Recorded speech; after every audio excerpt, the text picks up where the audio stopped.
La moisson. Le tableau de la maturité. Nous sommes au milieu du mois de juin en 1888. Van Gogh est arrivé en Provence 3 mois plus tôt. Il a 35 ans.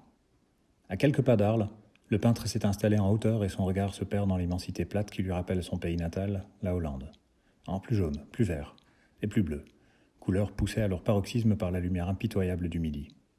Au premier plan, la vue est plongeante. Un chemin bordé d'une barrière de roseaux derrière laquelle une arlésienne s'affaire dans une parcelle de verdure.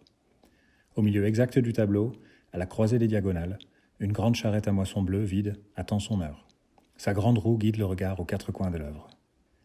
Au fond, devant la ligne des Alpilles, se dressent les ruines médiévales de l'abbaye de Montmajour, dont le peintre fera de spectaculaires dessins.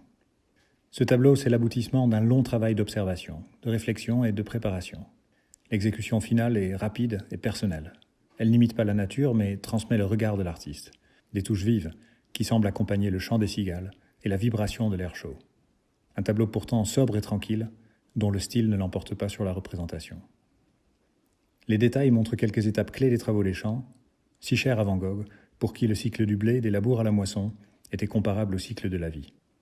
Ce n'est pas que la récolte du blé que nous voyons, mais aussi la récolte d'une maîtrise acquise au prix d'efforts et de sacrifices. La sérénité qui s'en dégage contraste durement avec ce que l'on sait de la suite. Avant la fin de l'année, l'artiste perdra la raison, emporté par ses couleurs et sa passion. L'été de 1888 commençait pourtant si bien. Un an plus tard, il écrira à son frère Théo « Je sens tellement que l'histoire des gens est comme l'histoire du blé.